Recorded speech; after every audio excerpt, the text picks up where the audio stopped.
JR. Hello. Hey, John. This is good.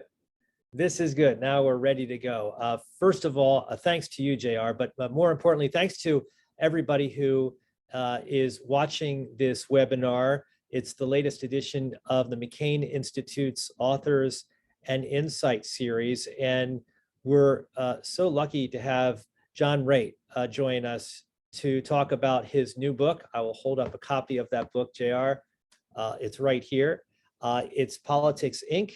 And let me tell you a little bit about John Raidt, if I could. John is with Jones Group International. That's what he currently does. But over the course of his very remarkable career, he served on 3 national commissions: the National Commission on Terrorist Attacks upon the United States, the 9/11 Commission, the Commission on National Guard and Reserves, and the Independent Commission on the Security Forces of Iraq. He is a former senior staff member in the U.S. Senate. He served as the legislative director to U.S. Senator John McCain, and also served as the staff director on the Senate Commerce Committee. JR, thanks again for taking the time. I must tell you right at the top, I enjoyed your book immensely. And I want to start off by asking you the question, why don't you talk just at the very top about what your book generally is about and what compelled you to write it? Well, John, first, thanks McCain Institute, and thank you for taking time out of your busy schedule to do this. It's obviously a very busy news day, and hopefully we'll get to that. But basically, Politics, Inc. is about trying to answer the question, what is behind our troubled democracy and how do we fix it? I think most people in this country and our friends and allies around the world wonder what the heck is going on. And this book is intended to shed light that from my perspective and from my experience, and identify what I think are some of the solutions. So in terms of what inspired the book, I think the pivot point was a trip that I took to Iraq, and it was at a forward operating base outside of Iraq. And at the entrance of the facility were pictures of all the service members who had lost their lives in that area. And it looked like a high school composite. And I started thinking and comparing their service, their devotion, what they were doing for democracy abroad, to how we were practicing it at home. And obviously the disparity is pretty stark. And when we look at year over year, and again, these are trend lines that have been taking place for quite some time. When you see the negative partisanship, the deterioration of America's political culture and our practice at home, I just felt like it was time. And I ran in 2019 to a story about a man named Jack Port, who served in World War II at Normandy. And he was at the reunion in 2019, and he had a quote that stuck me like a punch in the gut, saying, "I hate leaving the world this way." And so those things, and frankly, going back to a challenge that John McCain issued to me years ago, I just felt it was time. We live in a very divided country. In your view, is there a date or a certain time period in recent history in which you can point to when this division started?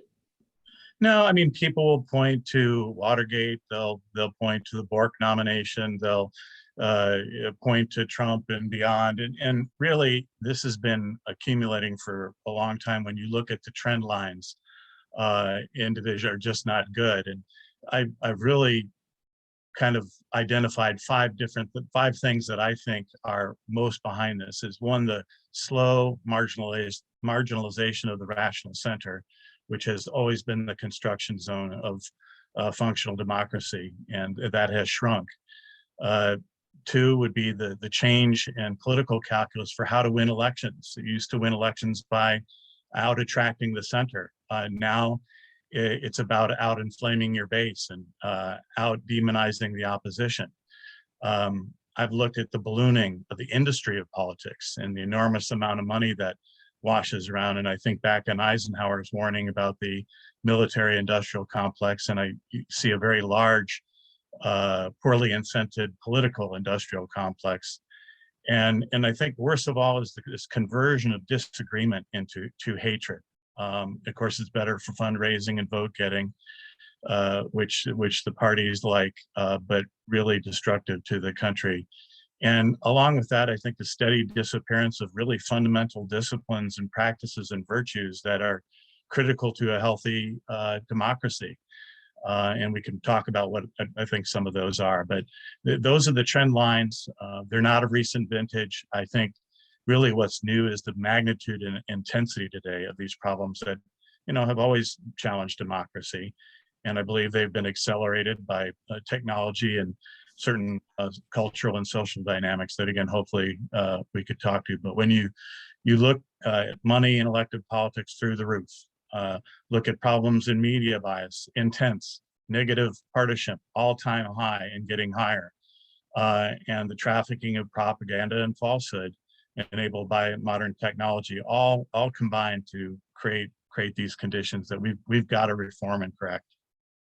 Well, JR, we're going to touch on all of those issues during the course of our conversation, but I want to start off with talking about obviously what is in the news right now and how it relates to the things that you write about in your book. Of course, in the past 24 hours, we are all aware of the news regarding Ukraine, Russia's military invasion of that sovereign country. And what I want to talk to specifically in regards to that is what you write about, the effect of these internal political divisions on US global leadership. Given what we see playing out right before our eyes, is there a concern from your perspective that these divisions that we see exist right now in politics, in policy, will in any way impact the response coming from the Biden administration, from our Western allies, from NATO, from the EU? Well, John, I think one would hope, and we have a tradition of unifying in these times of crisis. But I don't know. It's getting harder and harder and harder.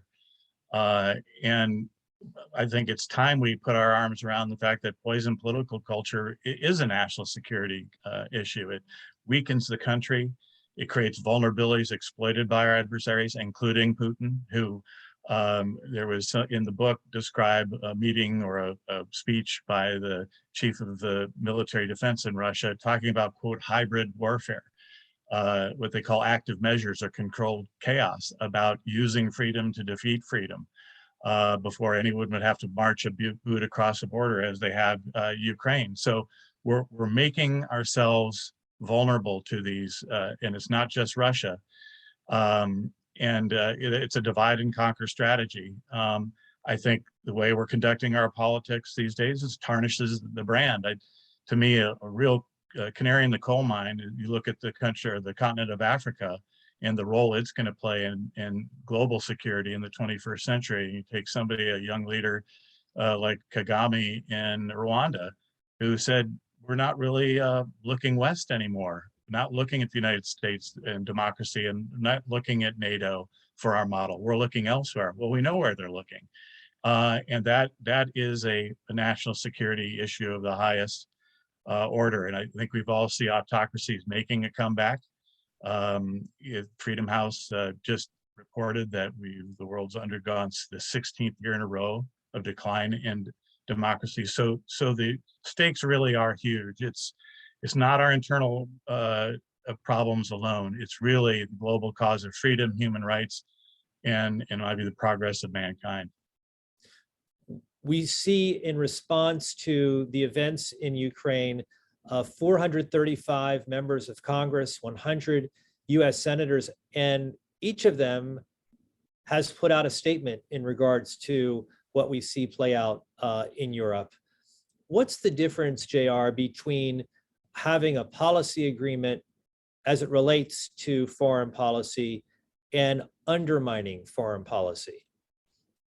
Well, I think there's these moments where people are looking to the United States, and it requires unity. We've got 535 independent contractors, and everyone's interested in their opinions, but nations revolve around strategic objectives, missions, goals, and that requires a certain degree of all of us working together. So I would hope any politician, would-be politician, elected official, consults what our broader interests are, what are our national objectives, what's at stake here, as they form their views. Look, democracy is about diversity of opinion. Something John McCain felt debates should be firm and fierce, but at the end of the day, it has to be fair, it has to be functional, and we have to be able to forge consensus, or we're going to lose. Do you believe that the response that we've seen play out so far over the last few weeks has been one in which there is general support coming from members of Congress to the foreign policy actions undertaken by President Biden? Yeah, I think there's some encouraging signs. There's more we can do. Hopefully, there's more we'll do. But let's see if it lasts. One of the themes of my book is that I think there's the industry of politics, which is far more than our elected officials, far bigger than our parties, and their advantage often is conflict.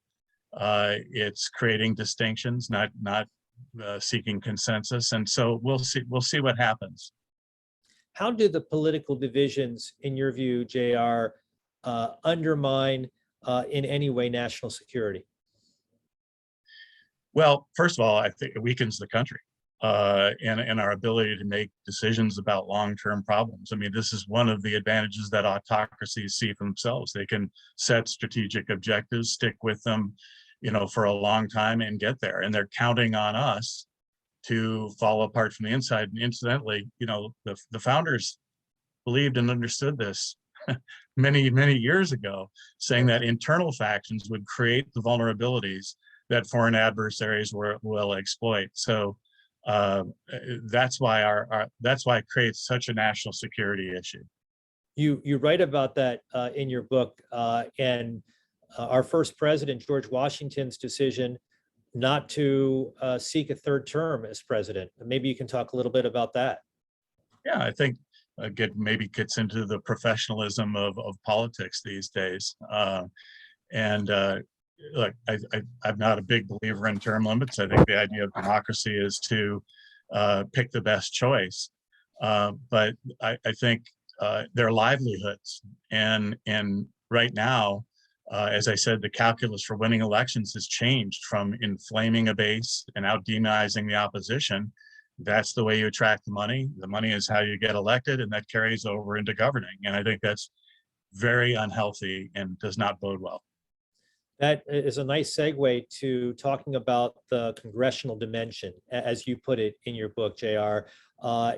Describe what we see right now in terms of representatives in Congress. It seems to me, in covering Congress, that the people that are elected to the People's House these days are coming from the extremes. They're coming from the far right, and they're coming from the far left. And Yep. when you have those individuals representing their constituents in Congress, it just becomes that much more difficult to find common ground, to find some sort of meeting place in which a rational compromise can be found. Is that a big part of the problem here? Absolutely, and it starts before the gavel falls with the oath of office. It really starts with some of our systemic issues, the gerrymandering, the use of partisan legislators or partisans to create the boundary lines, to create advantage, and you see it's in the data.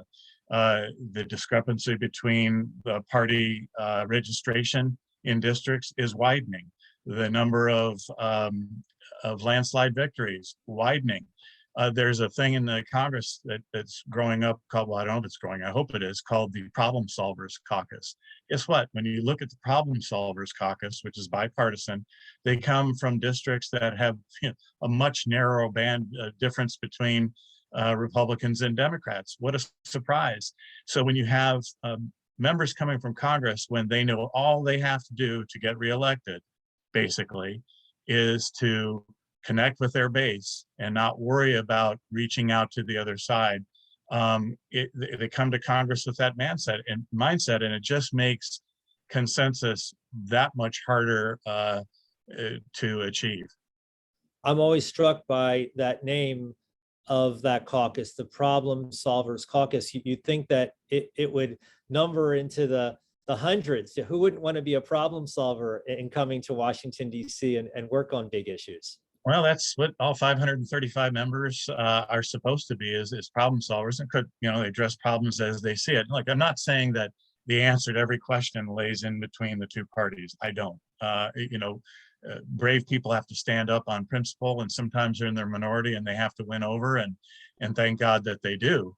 But at the end of the day, look at the number of unauthorized, reauthorized programs that languish with old missions and old modalities that in a quick changing world that we need to keep up with.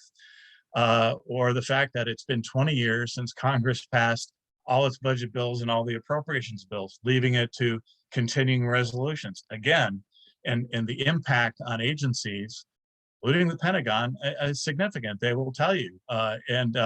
So when you look at government shutdowns and all the things that are part and parcel of the gamesmanship and this 24/7, 365 campaign now that we have going are significant.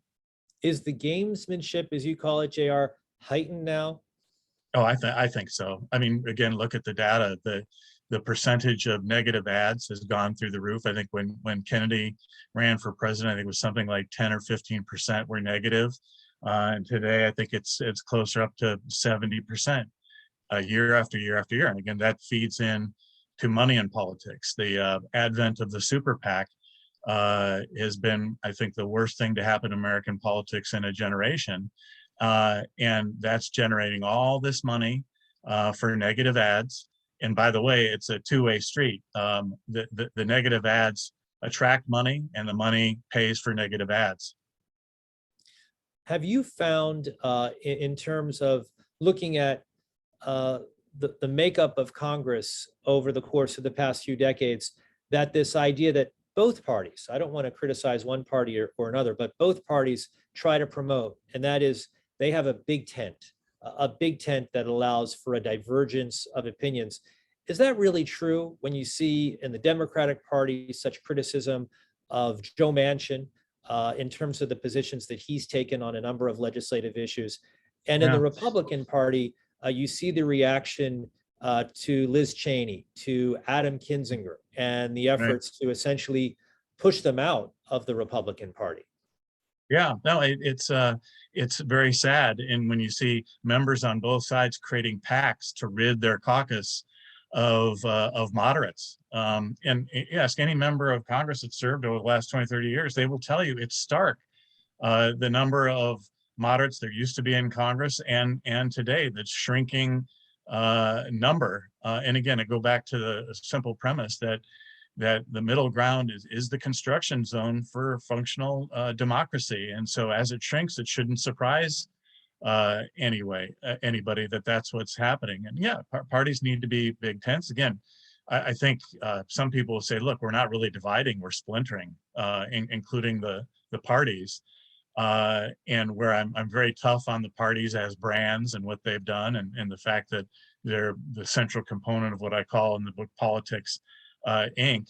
In some ways, they're weakening. And again, the role of money, where single people can outraise parties, leaves the country open to well-financed demagogues.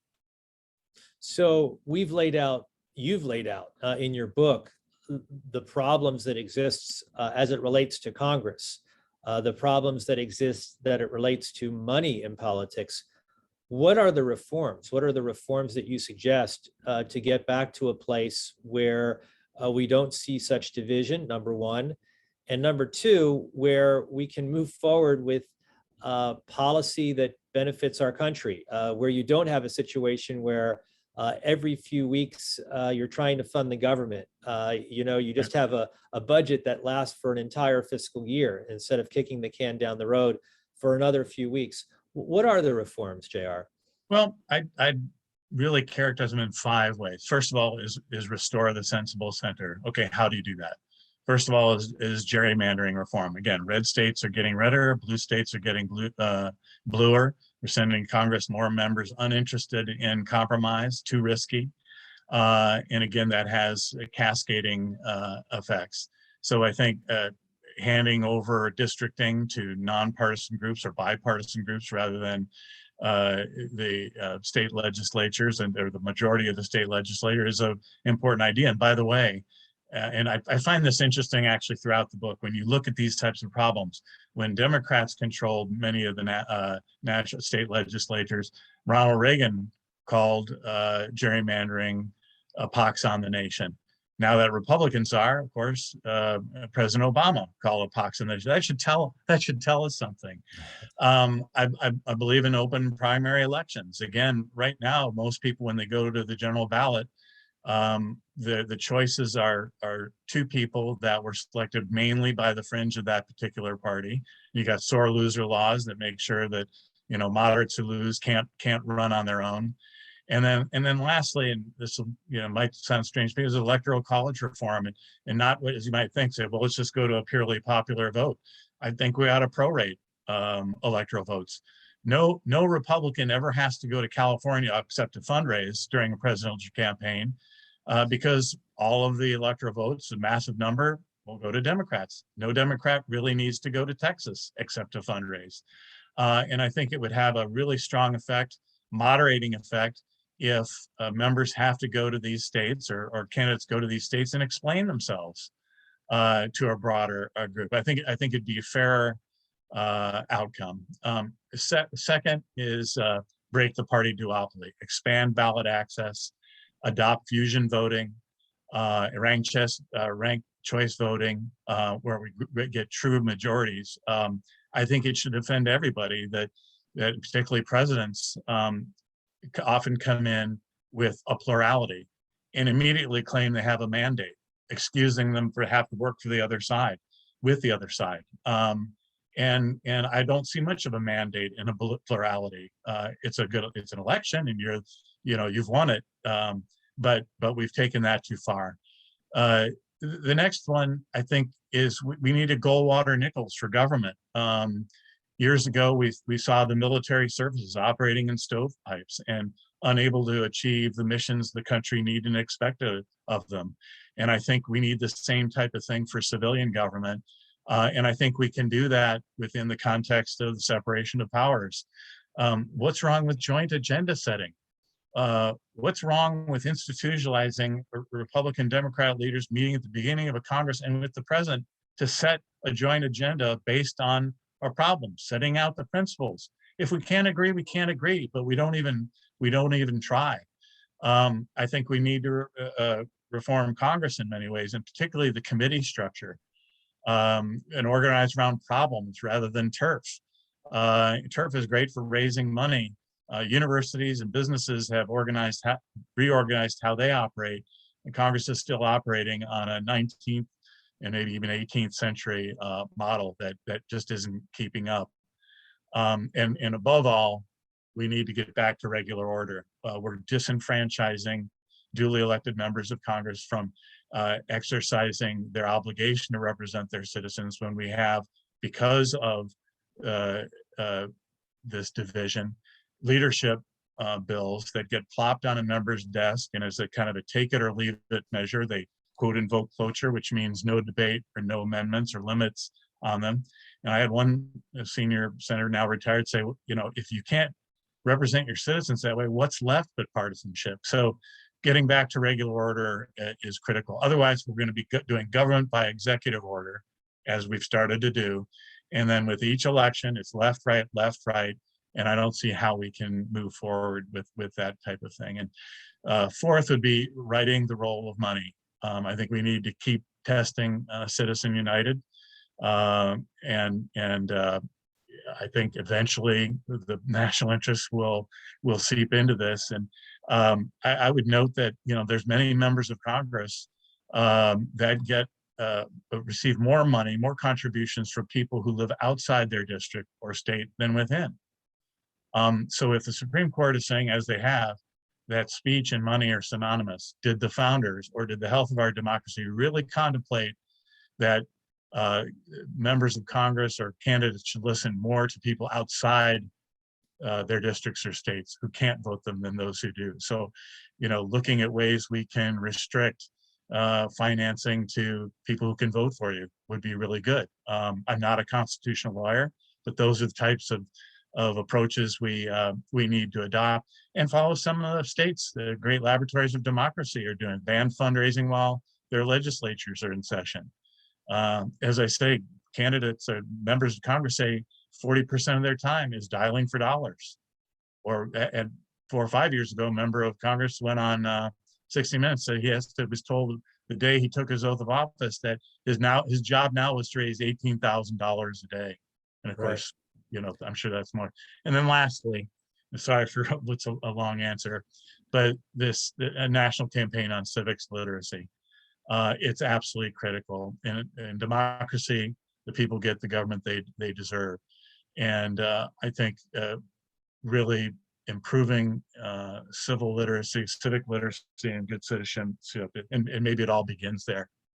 You mentioned Citizens United, which of course brings us, I think, to the Supreme Court. And let's bring the conversation to something which will happen in the next few days. President Biden will put forward his nominee for a seat on the U.S. Supreme Court. What do you hope to see take place in this process?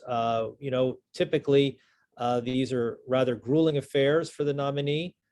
We've seen, a very divided Senate as it relates to the names that presidents have put forward. We haven't really seen the kind of rubber stamp that we saw in the 90s for Antonin Scalia, for instance, who is a conservative, or for Ruth Bader Ginsburg, who was a liberal justice. What do you expect to see, and what do you want to see out of this upcoming process? Well, two different things. Yes, I'd love to see fairness. I'd love to see that people's motives aren't impugned if they ask tough questions and it devolve into a partisan food fight. But I expect that's what will happen, because I think despite the best of intentions, the nomination, at least, and perhaps maybe mainly in the media, but definitely, in the partisan chat rooms, on the cable shows, and in Congress, it'll be a proxy for this bigger fight that we've created and manufactured. You, in your answer that you gave just a moment ago, you talked about the role of money in politics, and it seems like we've sort of crossed a place in this particular issue where there's no going back. How do you see us going back to a place where money doesn't play such an important role in electing individuals to Congress and in presidential politics as well?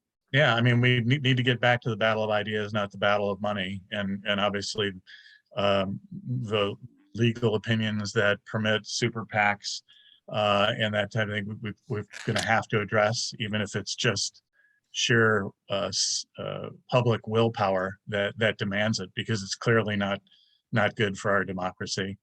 And I think the other things that I talked about, just restricting the time that people have to spend raising money, restricting probably who can give it, as they say, into those who can vote for you. But I think as long as we've got super PACs, unlimited money, I mean, look at this figure. When Reagan and Carter ran that presidential election, that campaign, in 2020 dollars was $200 million. The last presidential election was $5 billion, $14 billion for all the federal elections. Where does it stop? Does the public feel better informed about the candidates spending $5 billion than it did when Reagan and Carter were running? I doubt anybody would say that. Let's touch upon another issue that, for me personally, I was very much interested in, and that, JR, is the role that the media plays in terms of trying to get past the divisions that we have right now in our society. Obviously, if you tune in to one of the cable channels you see this play out every night, whether it's CNN or MSNBC or Fox. They're all programming that's devoted to opinion as opposed to news. Maybe that will change over the course of the next few weeks with the Ukraine situation. But how is this hurting discourse in this country? Yeah, very much so. In the book, I tried to create the issue in terms of a picture of gears that work together to drive division, civil dysfunction, and the deterioration of our democracy, particularly how they eat at the virtues that undergird healthy democracy. The Constitution, I know, mentions only one industry. That's the press. That shows how important they are to inform self-government. It's the freeway of ideas and facts. And responsible press is a bulwark against falsehood and propaganda. And increasingly, it's a bullhorn for it. And I look at technology. When you look at the proliferation of microchannels, and cable and satellite and internet, it's changed the media landscape, and the competition is intense. Decades ago, you had three networks: ABC, CBS, and NBC, right? And people tuned into those, and it created a common frame of reference. And now with all these channels, it has caused many in the media to have to serve ideological niches, and that reinforces the bias. In many ways, we're kind of back to the future of party organ journalism, and it focuses on drama and conflict and sensation to attract ears and eyeballs and clicks. And frankly, it helps the campaign industry by the political marketers creating micro targets for that. Yeah, I know if I can take a ad on this internet set or on this particular cable channel, I'm hitting that base, usually with, as I say, very negative, inflammatory advertising or messaging. So I think that really technology does play a great role, including in driving simplicity and speed. News cycles, John, are measured in seconds rather than 24 hours. And so there's, I think generally, though there's a lot of great journalism out there, and I point that out in the book, all this other nonsense just kind of swamps it. There's less rigor about accuracy and rounding out a story, and we're losing the nuances and fullness of very complex issues. They get more and more complex. And so I think this elevates opinion. It's faster, it's cheaper to produce, it's more entertaining. People want to be entertained, and it's provocative, much more provocative than facts in fullness. And I would point the other element, which again, this isn't news to anybody, but the blurring of news, analysis, and opinion. I think there's certain things we should do to address that. And I think a perfect example of these blurring lines look at Donald Trump, with how he helped the cable companies with record profits, right? And in turn, I think a lot of people are undue time and attention on the right from Morning Joe and others, having him on constantly. Is that right? Is that healthy? Or look at Chris Cuomo and Andrew Cuomo. These blurred lines between journalism and politics is also very dangerous, because people are watching opinion or analysis or hybrid and thinking they're getting the news, and they're getting anything but. And then lastly, tying that around to the national security piece, one of Russia's stated goal is to undermine confidence in Western media. And they do that with bots and all that kind of stuff, but our media in many ways is helping do that themselves. Yeah, I've often thought about Russia in particular, and some of the progress that they've made in undermining our democracy over the last few years, certainly the 2016, the 2020 election, and to a certain extent that they're winning the war without firing a shot as it relates to this adversarial relationship that they have with the United States.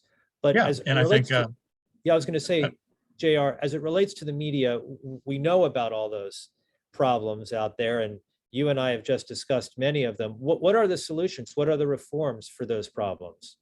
Yeah, and I'd say just on that last point that you made, I mean, and I think we're creating those fissures and creating kind of a fifth column for them. uh, by creating this division. But I think so. I look back in the World War II. Henry Luce with Time magazine saw how important freedom of and responsible press was to be in the great context between democracy and fascism. And he created what he called the Hutchins Commission to take a look at how free was the press and how responsible were them. And when you read through that, I mean, it echoes forward to today. And again, I would go back, a lot of it, it's the poisons in the dose, the intensity, the volume is far greater to that. But I think there's room for industry to come together with that type of commission to recommit itself to what has always been a very distinct code of ethics about fairness and balance and truth and separation of opinion, and reassess those. Not that I'm saying everybody, oh, okay, well, we're going to start new, but I think there's things that third parties can do. The badging of news organizations that do and don't adhere to that code of ethics, who isn't separating, and make that very public. Have the good housekeeping seal of approval for a long time. I think things like that are effective. And we need more and better third-party fact-checking, and again, labeling news and opinion and hybrid. And then I think this feeds into the whole civics part. I don't think there's any room for any government intervention here or regulation, that type of thing. I think that'll cause more problems and is more obnoxious to the Constitution than anything else. I think part of it is about civic literacy, helping people become more judicious consumers of information, to pause before they pass on things that they find salacious, that probably are half-truths or quarter truths or no truth at all, and send that into the cybersphere where it's shared and far outruns truth. I think it was Churchill or somebody had said that something like lies are out the door before truth can even get out of bed. Something along that. It's in the book. But I think with social media, again, digital communications, falsehood and propaganda far outpaces truth. Truth takes time. You cite a question that's asked regularly by the Gallup organization, I believe, and that question is one in which individuals are asked, do you trust the media? And when that question is posed to those polled in the 1970s, the early 1970s, 7 out of 10 of those who answered that question said yes. Today it's 4 out of 10, which gives you a sense about how the media has lost its esteem that it used to have and used to be held in the public's imagination. But I want to move from talking about the media, JR, to talking about social media, because you also write about that in your book. Give us a sense about the role that social media has played and is playing in some of the ills that you describe, the divisions that you describe in your book. Yeah, I think, thank you, John. I think, first of all, it amplifies all the problems that we just talked about in the media, because media now is competing with social media in terms of speed and ears and eyeballs and clicks. So I think it really amplifies the problems that we just discussed. And taking professional journalists out of the queue is really bad, because these filters are important. People think it's a great thing now that you can bypass the media and go right to your voters or your base. And I think an informed public needs a rounded story and the full truth, not just political propaganda. And so the more social media is the place where people get their news, share their news, outside of journalism, I think there's some real risks. And again, from the consumer side of it, the message consumer, the fact of bias, confirmation bias is real. People go to outlets, whether they're media or social media, that agree with them. It comforts them. They feel good about it. It justifies and confirms their feelings. And we sit in our chat rooms and don't get always receive a broader opinion and contradictory thoughts. So yeah, I think it's really unhealthy. Is the reform that some lawmakers talk about here one that you also advocate, and that is revisiting the Communications Decency Act? Would that change things in any discernible way? I don't know. I really don't think so. I think at the end of the day, all these things, technology is not going to stop for politics. I think it's really the public. I think there's always going to be people screeching in the public commons. Just one quick diversion. John McCain always had a picture of Norman Rockwell's painting called Freedom of Speech over his conference room, and it was a single gentleman standing up holding his hat, and all his fellow citizens were listening intensely. And Okay. I wonder what that painting would look like if you drew it today. Everybody standing up, yelling at one another and pointing.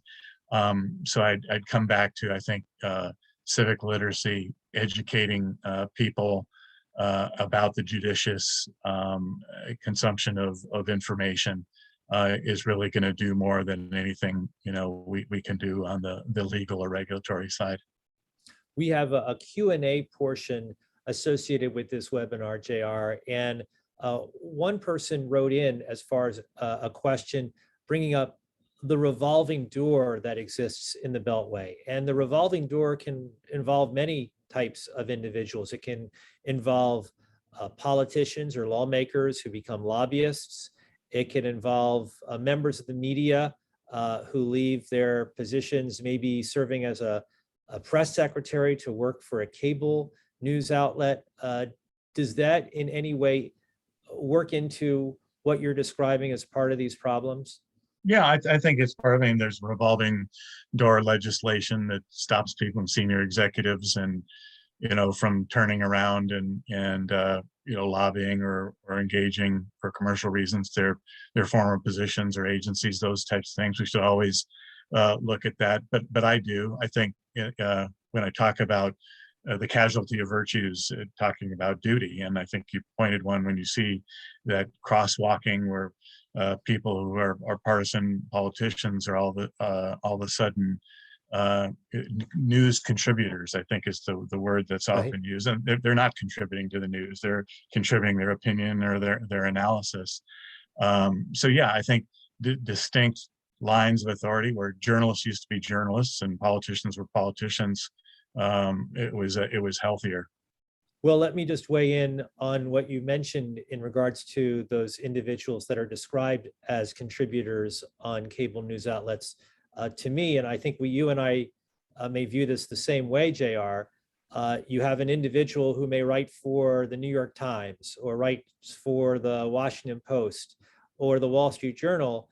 And when they write for those various publications, their writing is very unbiased, it's very objective, and then they leave that behind to go on a cable news outlet, and then they're a contributor, and then they, in my view, cloud that objectivity and the way they can be viewed by the public, because they then air their opinions about the stories that they've written about for their newspapers. I think that too contributes to it. And I would add, there was a former chairman of one of the major parties was a news contributor and ended up handing questions for debate to one of the candidates. Is that really what a responsible press does? So yeah, and then not to pick on that person, but there's just a lot of that. No, I see that. I want to talk, veer our conversation in a different direction and bring up your former work for Senator McCain. And you served him for a number of years. You obviously knew him quite well.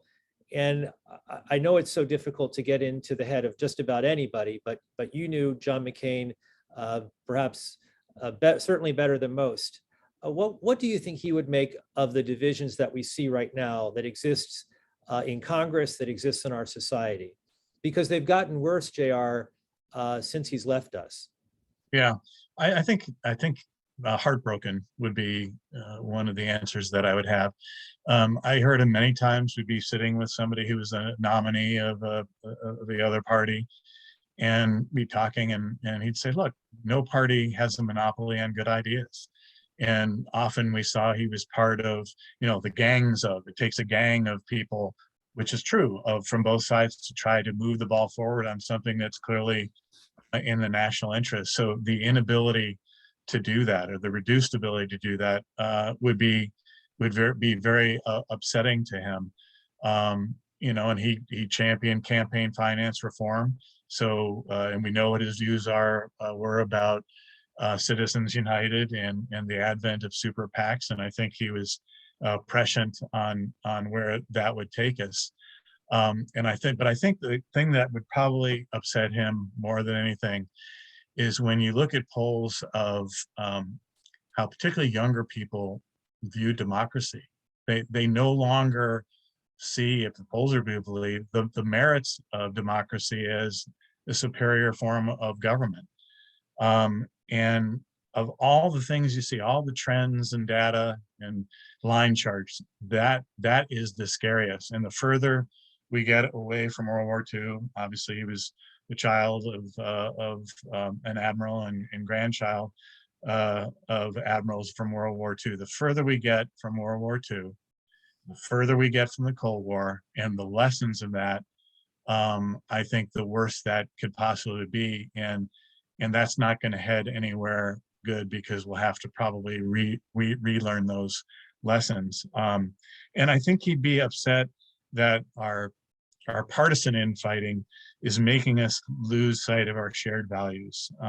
The importance of economic, political, and personal freedom, self-government, rule of law, human rights, all of those things that elevate democracy above alternatives. And to be fighting and putting all of that risk, I think, well, I know he did and would find alarming, and particularly since all of those things are getting worse.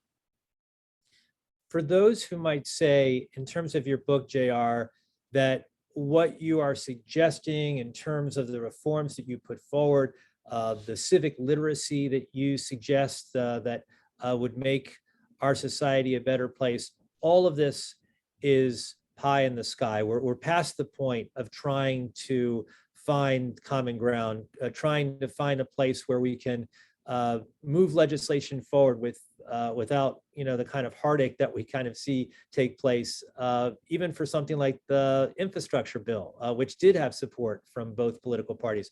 What do you say to those individuals who sort of have thrown in the towel and just don't see light at the end of the tunnel?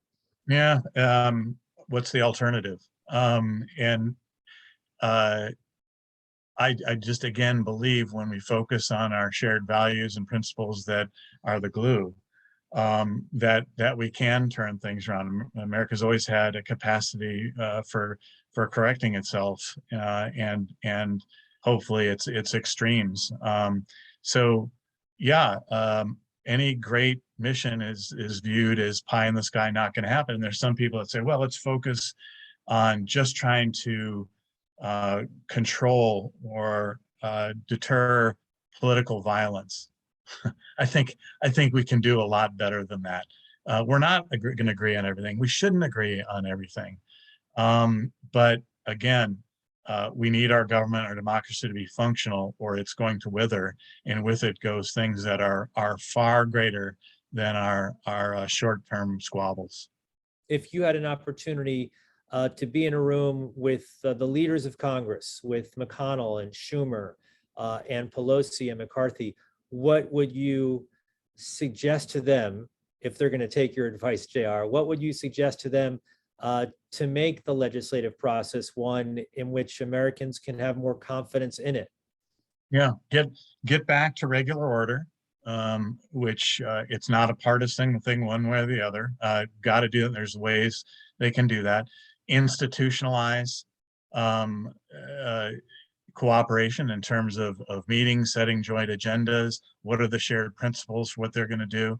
Would be wrong with the beginning of every Congress for a Republican and Democrat saying we've met and here's what we're going to work on together and gives a measuring stick of how well they're doing. And again, use their leadership as party leaders, as congressional leaders, to ask better of ourselves, our institutions, our public, and the parties. That is that pie in the sky? Is that naive? Maybe it is, but again, I go back to the fundamental question: what's the alternative? If they come back to you after suggesting all of that and they say, JR, great idea, but we're about winning. We're about winning elections. We're about holding on to power. How do you respond to that? Yeah, well, that's the calculus. So that's great. Your party wins, holds on to power while we lose the nation. We win the tactical war, we lose the strategic war about our system and the values and principles that undergird it. And I would say one more about Congress. Probably among the greatest threats to the country right now is cybersecurity.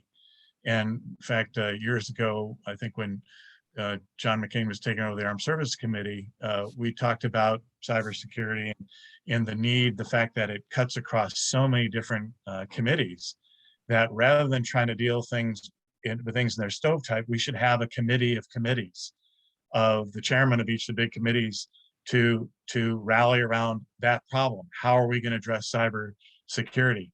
He raised that, no interest whatsoever. And so rethinking how we're organizing ourselves for the future is a critical aspect of it.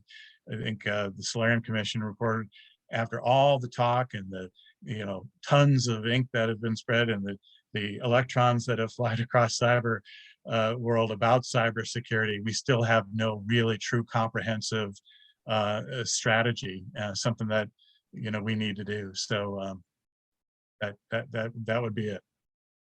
Overall, do you have a sense of optimism after writing Politics Inc.? Do you have a sense of optimism about the future and what it could look like? Well, I have a sense of optimism about what our principles and values have been and are. We are a work in progress, always have been. I made a comment the other day that our Constitution and principles drafted in a sinful era, but that fact does not impugn the principles themselves. The fact that we aren't living up to them in all instances does not impugn the principles themselves. The rock star Bono, America is an idea. It's a great idea. And so again, rallying around that. So I have optimism about that.